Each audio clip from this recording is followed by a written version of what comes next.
All right then, so for our first one, okay, so work energy theorem problem, okay, our first step is that we are supposed to figure out what type of energy is changing. So we have a brick with a mass of 2.5 kilograms. It's lifted above the ground, and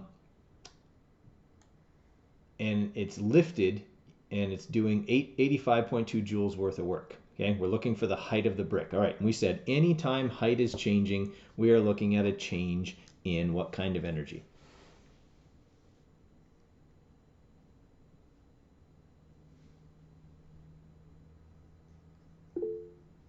Thank you, Madison. Potential energy is right. Okay, so we have, okay. All right, so we've got work being a change in potential energy for this question. All right, what are our givens? Mass, 2.5 kilograms. Okay, the amount of work that's done is 85.2 joules. All right. It's lifted from the ground, so my initial height is 0 meters, and I don't know what my final height is, but that's what they want me to calculate. All right, so I know W, I know what that is, and I know that potential energy is changing, so I'm just going to expand out my formula here to now say that work equals M times G times H final minus M times G times H initial. Okay, work is still a change in energy. I'm not saying anything different than I said here in the first example. Okay, I'm just expanding it out to include the formulas now. All right, since HI, my initial height, is ground level, do I have potential energy if I'm on the ground? No. So since that number is 0, I'm just going to eliminate it and save myself time. Okay, so now I've got that work, which I know is M times G times H final. Okay, I know what M is, and I always know what G is as long as I'm on Earth. It's 9.81. Okay, so I just need to manipulate this to find the final height. Okay, so if I'm going to manipulate that to find the final height, I'm going to divide both sides by M times G. Okay, and so then what I'll be left with is that my final height will equal 85.2 joules divided by 2.5 times 9.81. All right, so now remember guys, when you do this on your calculator, okay, this needs to be in brackets so that your calculator does it in the correct order. All right, so 85.2, okay, divided by, in brackets, 2.5 times 9.81. So it should look like that on your calculator. Okay, so we're getting that its final height is going to be 3.5 meters. It comes out to 3.474, but we only have 2 significant digits. Okay, so we're going to say it's 3.5 meters. Okay, questions on the first one?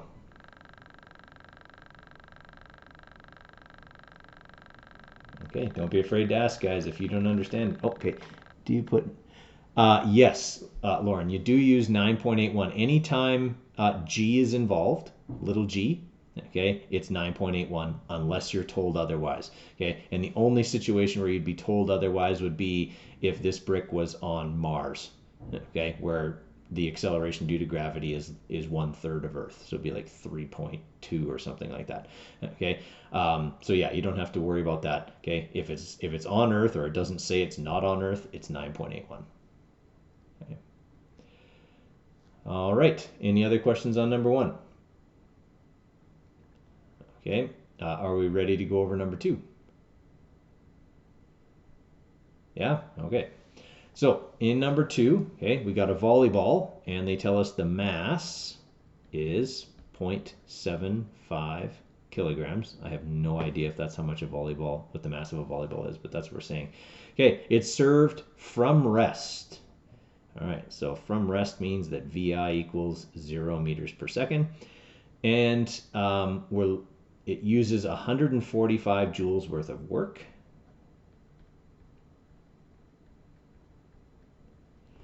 Okay, and we're looking for the final speed of the ball. All right, so this question involves speed. Work is changing the speed of the object. So this is a, what kind of question? Kinetic or potential? Kinetic. Kinetic, yeah. All right, so this is a kinetic energy question. So we've got work. Whoop, sorry, something went wonky with my blah. Work equals a change in kinetic energy. I pushed that button that's on the pen again. Okay, so work equals 1/2 mvf squared, okay, because that's my formula for kinetic energy. Kinetic energy is dependent on mass and speed, okay, minus 1/2 mvi squared. All right, now again, we can make this question a bit easier, okay, or at least this formula a bit easier, because our initial speed is 0 meters per second. If we're not moving, we don't have any initial kinetic energy, so we can eliminate that. We are looking for the final speed of the ball. Now this manipulation has one little extra trick in it that we have to be mindful of. Okay, first I want to get VF by itself. So to do that, I'm going to divide both sides by 1/2 of m.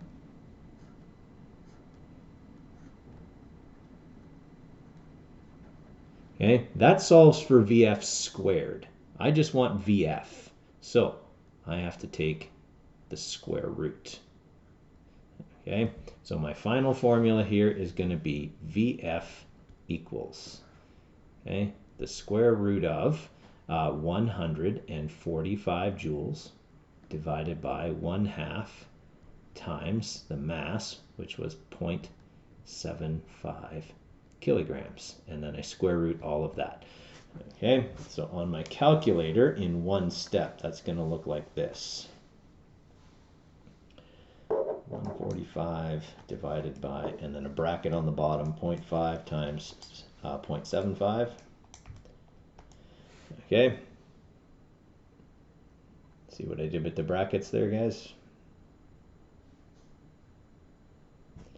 Okay. All right, so we've got 19.66. We have 2 significant digits, so that's going to round to 20 meters per second.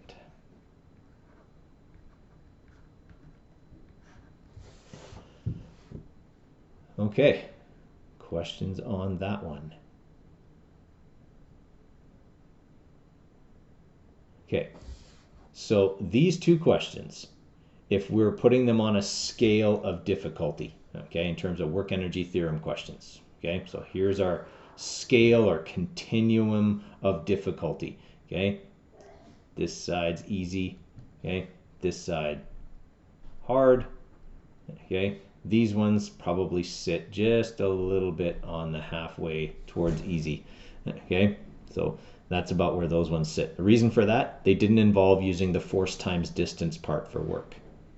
Okay, if we've got a change in energy and we got force times distance, that's when they start getting more towards the harder part.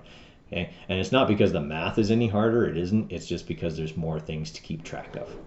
Okay, all right, so what we got to do next here, I've got some other problems that I want you guys to try if there's no questions on number 2. Okay. Okay, I'm just going to pull this across and go back to my first question. Okay, so this one would be kind of about the halfway point on that scale, maybe a little bit towards hard on the halfway side. Okay, so I want you guys to write this one down, and I want you to give it a try. Okay, remember givens. Okay, so givens first, type of energy that's changing, set up work energy theorem, manipulate, solve. 5 steps. Okay, so give that one a try, see how we do, and I will come back and check on you guys. I just have to go make sure my kids are signed into their classes right now. Okay. Let's have a look at this one. So as I was saying before, this one's a little bit trickier. Okay, there's a little bit more to think about on this one. But let's do our usual steps here. Okay, we're going to start out with 200 grams. What do I need my mass to be in for work energy theorem questions? Kilograms. Kilograms. Okay, so mass is 0.200 kilograms. All right, so it's a rocket. It's launched from ground level. Okay, so my initial height is 0 meters. Okay, reaches a height of 1,600 meters. Okay, so there's my final height, 1,600 meters. How much work is done? Okay, so I'm looking for work. All right, so this one, like I said, it's like right kind of middle of the road in terms of level of difficulty, and it's not because of the math. The math is super easy for this one. Okay, this one is just more about, it's got two parts. Okay, it's worded a little bit differently. Okay, so what kind of energy is being changed in this question? Noah, what kind of energy is being changed in this one?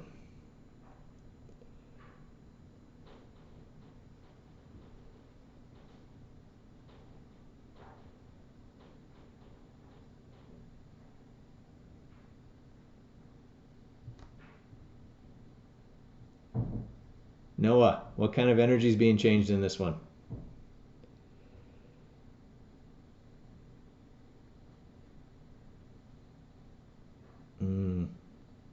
Awkward.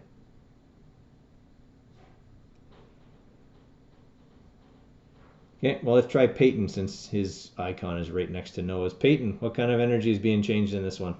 Kinetic or potential?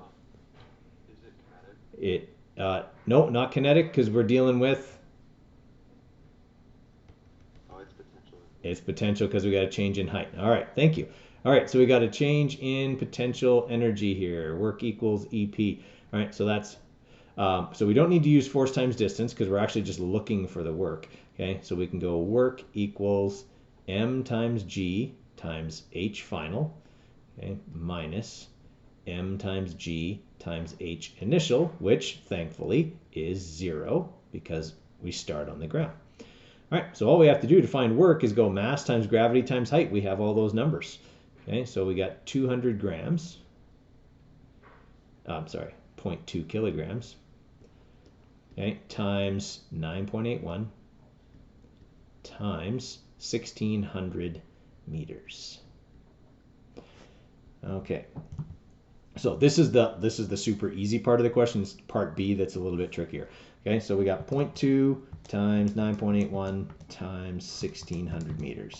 All right, so we're looking at 3,139.2. We have 3 significant digits, so that'll be that one we got to put into scientific notation. So this is a good example for that. Okay, so the answer I got on my calculator is 3139.2 joules. Okay, but I only have 3 significant figures, so that means I need to make this number only have 3. So that means I got to move the decimal 1, 2, 3 spots and cut off right here. So the 9 will round up to 3. And I'll be left with 3.14 times 10 to the 3. That's the number of spaces I move the decimal. Okay, joules. Okay. That's not something I'm going to require you to do, but it's something I'm going to do every single time just so you get used to it, because when you get to chemistry 20, biology 20, physics 20, significant digits are important. Okay. All right, so there's our final answer for part A. Okay, now part B, how much force does its engine exert? All right, so I just calculated the work. We know that work equals force times distance. Okay, now I know the work. Do I know the distance over which the work is done? Okay, I do. What's the distance over which the work is done?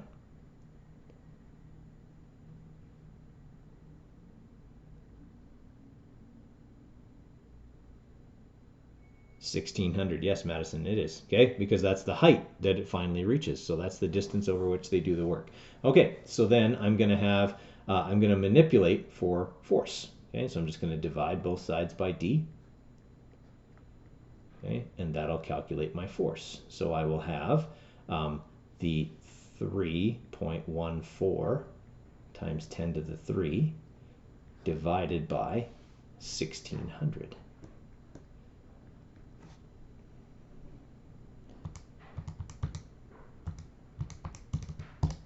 Okay, so it exerts a very puny 1.96 newtons worth of force. Sorry guys, something went funky with my pen again here. 1.96 newtons. Okay, so the tricky part of that one is realizing that the height is also the distance over which the force is exerted, and that's true anytime you have potential energy that's vertical. Okay, if you're talking about a ramp, okay, then it would be different. Okay, the force exerted along the ramp is less than the force exerted to lift something straight up. That's the whole purpose of a ramp. And the reason I say that is to foreshadow, there's a good English term for you, okay, to foreshadow what's going to happen in another question we're going to look at in a little bit. Okay, any questions on the first one?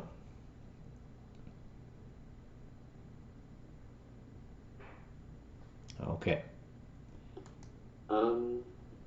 With the 3.14 to 10 power 3 or whatever. Yep. Do you have to put that in brackets?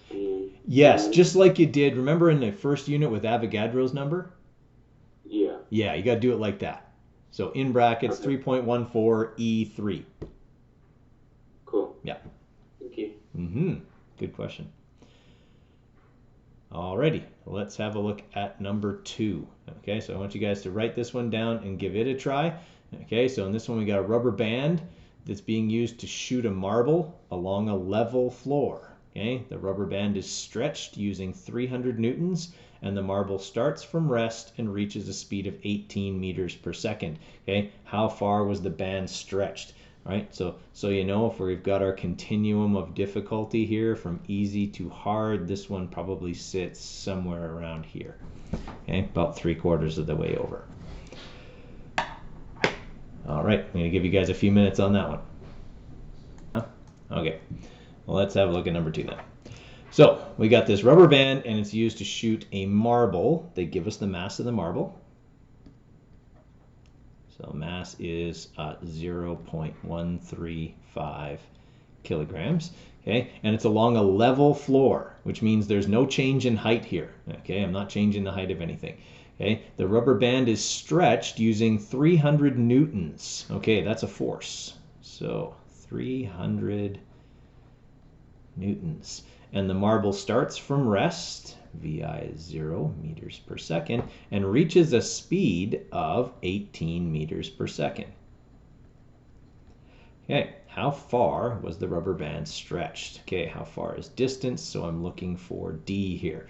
Okay, so there's my givens. I've got a change in speed, so I'm looking at, we're going to try Noah again. Hey Noah, what kind of energy is changing in this one?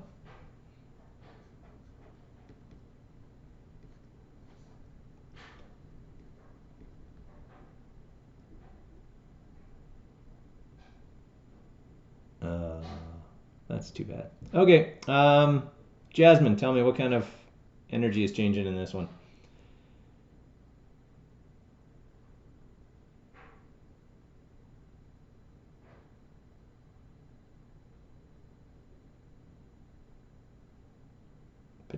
Are you sure? We got a change in speed here.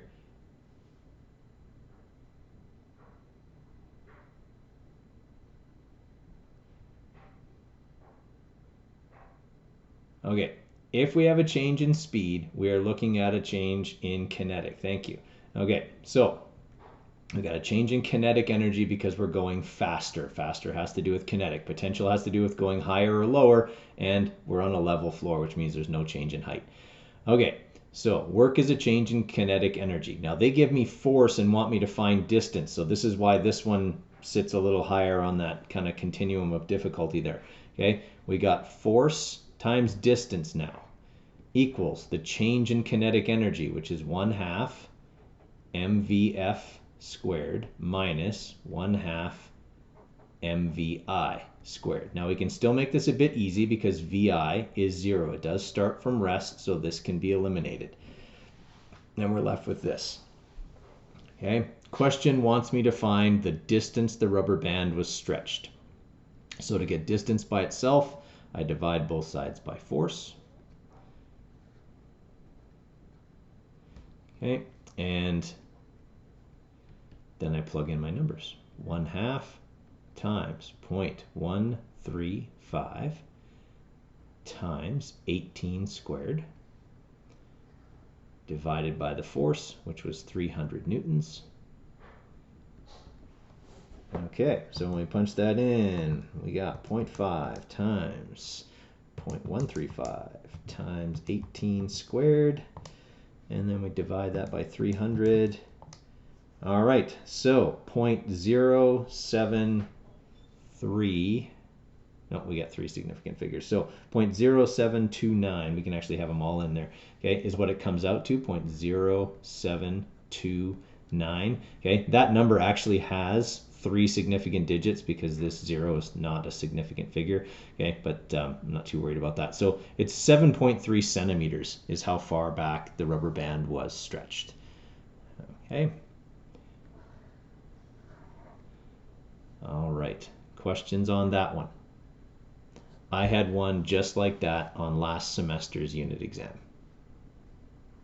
Okay, it was a rubber band and a rock, I think, a slingshot. Okay, that's the kind of question I would put on a test right there. How do I know how many significant figures I need? Okay, so good question.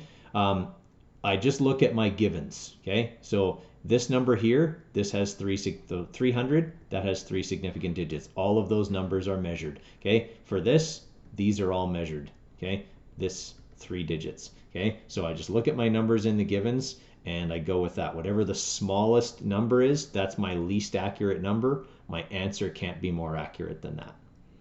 Okay, so if I have a number that has, if I have a question that's got a 5-digit number, a 4-digit number, and a 2-digit number, my answer can only have 2 significant digits. Okay, that works. That rule will work like 99% of the time. There's some other rules, but we don't need to worry about them in Science 10. Okay. All right, so that's a good question about significant digits. Okay, any other questions here on number 2? All right, then let's give number 3 a try here. Okay, now this one, if we're looking again at that continuum of difficulty, this one is a little bit closer to the hard end of the scale.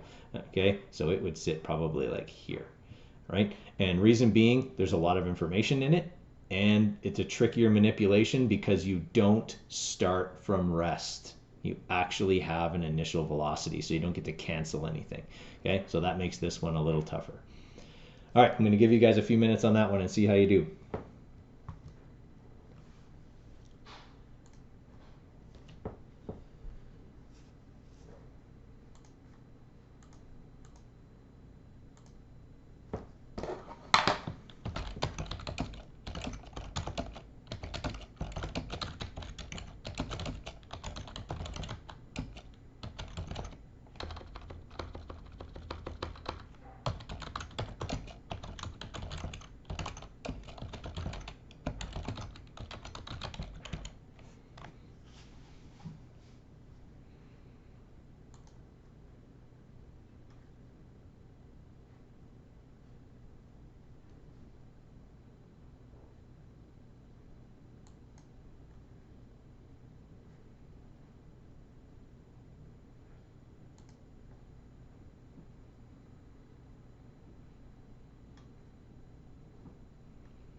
All right, so number 3, like I said, this one's a bit trickier. Okay, so let's first start the way we always do, writing down our givens. Okay, so we know the mass of the sprinter is 75 kilograms, right? We know the force that they can exert is 225 newtons. Okay, we know that over the last 10 meters of the race is when they're going to do that. So the distance over which they're going to exert that extra force is 10 meters. Okay, and they increase their speed from an initial speed of 14 meters per second to some unknown value. Okay, we're looking for their maximum speed. All right, so if we are looking at this in terms of a work energy theorem question, okay, Zach, can you tell me which type of energy is changing in this one?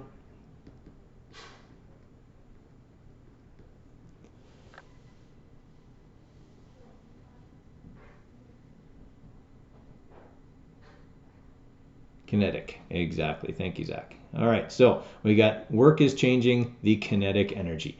All right, now I'm going to expand this out because I have force and distance in this one. So force times distance equals 1/2 mvf squared minus 1/2 mvi squared. Okay, all right, I'm looking for this vf. All right, I need to get it by itself. The first thing I want to do, and I'm actually going to simplify this a little bit so you can kind of see what I'm doing. Okay, so I'm just going to say here that force times distance equals EK final minus EK initial, right? What I'm looking for, VF, is part of EK final. So if I want to get EK final by itself, I want to add EK initial over to the other side. Okay, here's why. Work is a change in energy. So if I take the work, force times distance, and I add my initial energy to that, that should give me my final energy. Okay, everybody all right with that idea? Okay, so what I'm going to do is I'm going to take this 1/2 mvi squared, and I'm just going to add the whole thing because I'm subtracting it right now. I'm going to add the whole thing over to the other side. Okay, so what I'll be left with is this. Force times distance plus 1/2 mvi squared equals now 1/2 mvf squared. Okay, this is why this one's closer to the hard end of the spectrum, because there's a trickier manipulation here. All right, so now I've got that. My change in energy plus my initial energy equals my final energy. All right, next thing, I need to get VF by itself. So I'm going to divide both sides by 1/2 of m.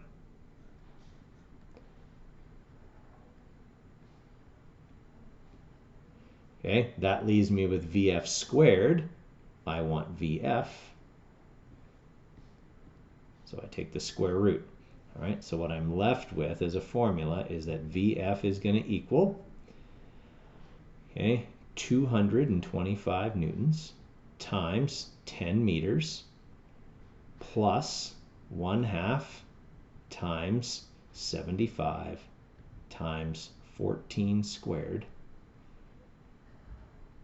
divided by 1/2 times 75. Now sometimes people ask me, why doesn't that cancel? You got it on the top and the bottom. The answer is it doesn't cancel because you got addition and subtraction on top.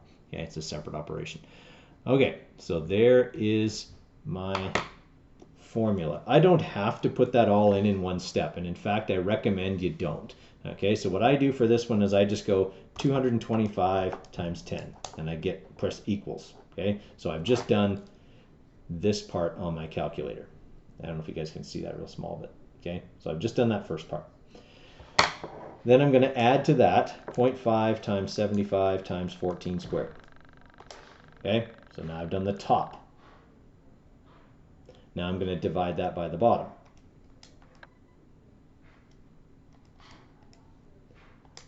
Okay, that gives me 256. Now I need to square root that number, which is going to be 16.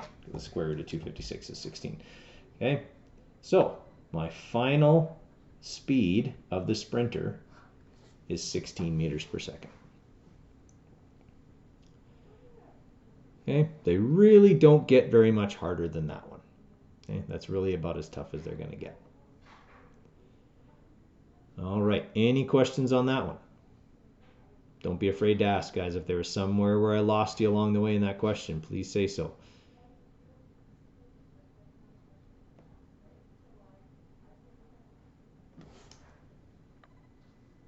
Okay.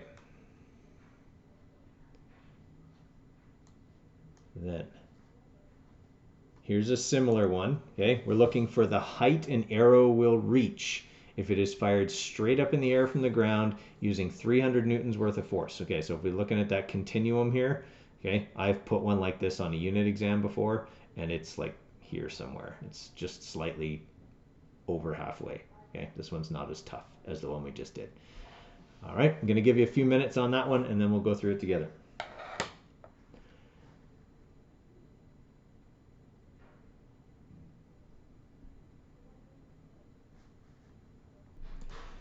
Okay, so on this one here, okay, it's asking us what height something's going to reach. That means we're looking for final height. Okay, will a 0.09 kilogram arrow,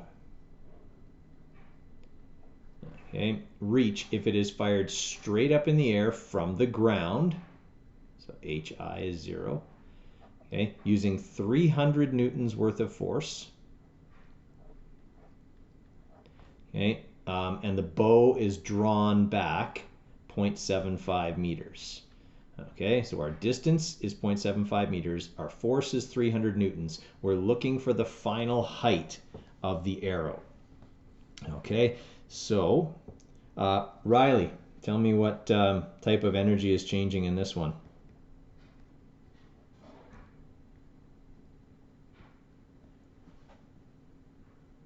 Exactly, potential energy. Okay, so we got work equals delta EP on this one. Okay, and now we got to expand this out. Work is force times distance. I'm doing that because they gave me both force and distance in the question. Okay, M times G times H final minus M times G times H initial, which I didn't even need to bother writing because HI is 0, so I can eliminate that part. All right, so now all I'm doing is looking for HF. And we had one like this before, except it didn't have force and distance, it just had work. Okay, all right, so we're going to divide both sides by M times G. Okay, that leaves us with HF. We just have to plug in our numbers. All right, so HF is going to equal 300 times 0.75, so force times distance, divided by 0.09 times 9.81. All right, so 300 times 0.75 divided by 0.09 times 9.81. That bottom does need to be in brackets. Okay, gotta look something like what you see on my calculator here. Okay. And that's going to give us 254.84 meters. We only have, well, actually we only have one significant digit here, but I never make a question that only has one. That was just a screw up on my part. So we're going to say 255. Actually, we'll say it's got 2. So we can do this. 254 meters, but we only, let's say we have 2. Let's say this is 0.090. Okay. We're going to say that's 2.5 times 10 to the 2 meters. Again, I wouldn't mark it wrong if you had 254, okay, on your sheet, but it's just important for you to see what I do with the significant digits. Okay, questions on that one? Okay, we're moving along okay now.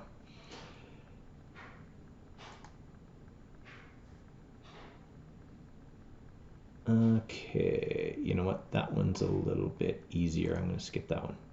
This one's a good one. Okay, this one's a little bit. If we're talking about potential energy questions on our continuum here, okay, we had a kinetic energy question that was kind of in this area. This is a potential energy question that's kind of in that area. Okay, and the reason for that is the distance and the height are different numbers. All right. So I'm going to give you a couple minutes, okay, on this one. Okay, you're looking at a ramp. A 1.2 kilogram ball is rolled up a ramp at a constant speed, so the speed's not changing. Okay, how much force is required to get the ball to the top of the ramp? Okay, so we're starting down here, okay, and we're going to here. All right, when we're up here, our height has changed 8.2 meters. Okay, so I'm going to give you a couple minutes on that one, and then we'll talk that one through. Okay, guys, let's walk our way through this one. Okay, so probably the trickiest part of this one is not the math, not the manipulation. It's getting the givens right. Okay, so our first given is mass. Come on. Okay, our first given is mass, 1.2 kilograms. Okay, and it says up the ramp at a constant speed. So now it doesn't give me a lot. That's really all it tells me, other than it tells me it wants me to calculate force. Okay, so the rest of this I have to get from the diagram and from the context of the question. If I'm rolling something up a ramp, I'm starting at the bottom of the ramp. At the bottom of the ramp, what's my initial height? And let me see if I'm going to ask here. I'm going to ask Matisse, what's my initial height?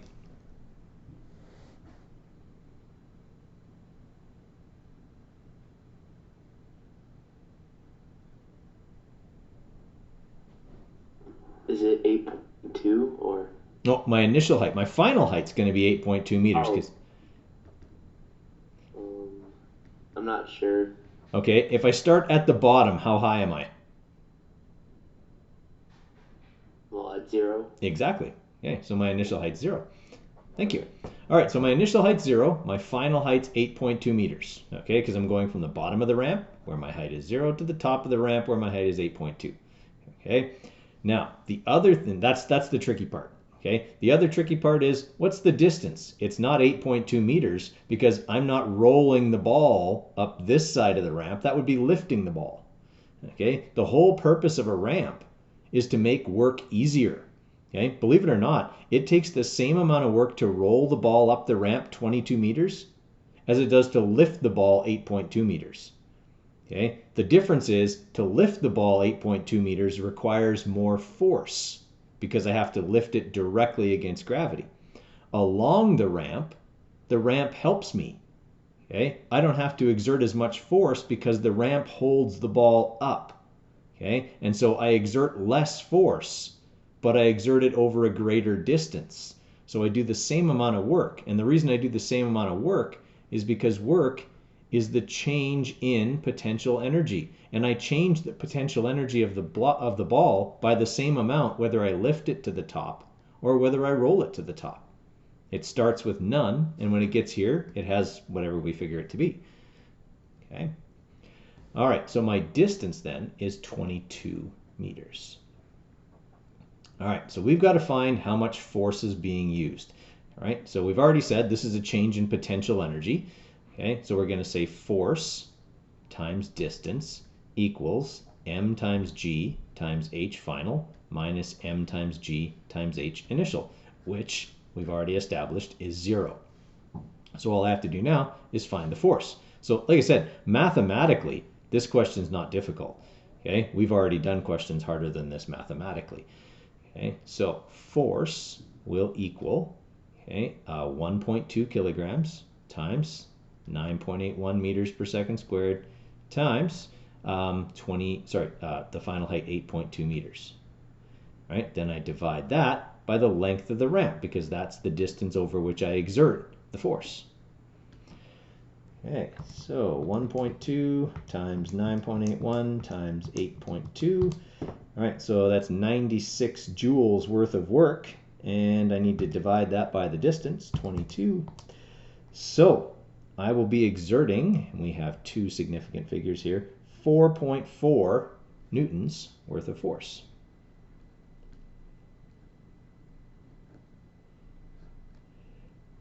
Okay, so 4.4 newtons of force to push this thing up the ramp. To lift this thing up the ramp, or sorry, just to lift it, not lift it up the ramp, but just to lift it to the top of the ramp, would require 11.772 newtons worth of force. So this is the mechanical advantage of a ramp. Okay? If I'm not strong enough to lift the object, the ramp can help me get it to that height. That's the whole reason we built ramps. It's how the Egyptians built the pyramids. Okay? Yes, they had lots of slaves, but they couldn't lift the rocks. They couldn't lift those big bricks onto the, okay, they didn't have help from aliens, okay? So they just had to get those rocks there, and they couldn't lift them there. So they made big long ramps, and they pushed them up the ramps, okay, to get them to the top. All right. Okay, any questions on number 6? All right, then we got one more, and we're going to call it a day. Okay, so we got a bobsled team exerts a force at 800 newtons on a bobsled over a 15-meter distance. The bobsled accelerates from rest to a speed of 9.5 meters per second. I'm looking for the mass of the sled. Okay, all right, I'll give you a couple minutes on that one. It probably won't take you more than about 3. Let's have a look at this last one here now. Okay, so on this one, we've got a force of 800 newtons.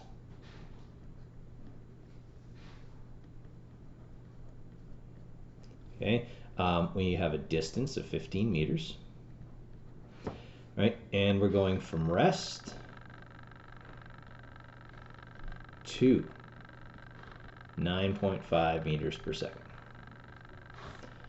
All right, so I'm going to have Lily tell me what kind of energy is changing on this one.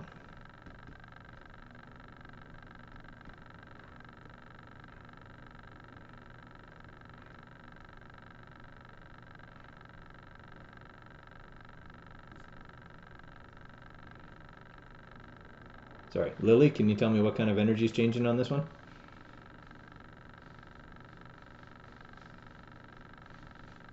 Kinetic, you got her. Okay, so we got kinetic energy changing on this one. Okay, so that's going to mean force times distance equals 1/2 mvf squared minus 1/2 mvi squared. Okay, we already know vi is 0, so this can go away because subtracting 0 doesn't do anything, right? We're looking for the mass of the sled this time. It's the first time we've looked for mass. Okay, I know everything except mass, so I'm going to divide off the things I don't know.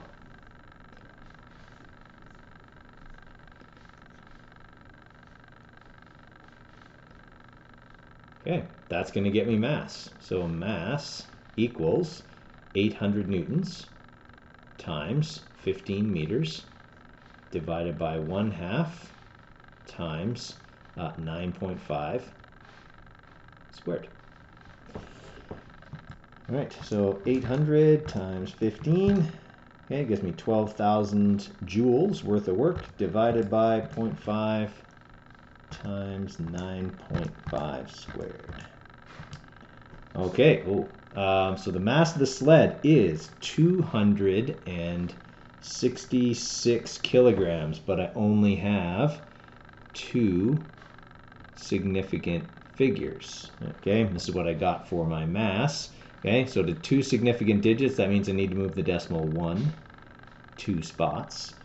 Okay, sorry, 1 spot, just 1 spot. Okay, I have to move it from here. Actually, sorry, I do have to move it 2 spots, but I'm going to keep the 6. Okay, so I'm going to round the 6 up, and I'm going to have 2.7 times 10 to the 2 kilograms for my mass. All right. Questions on that?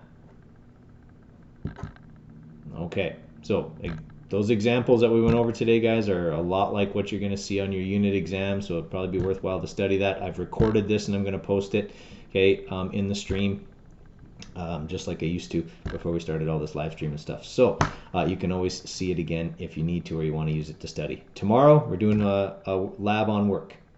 All right, so we'll see you guys tomorrow.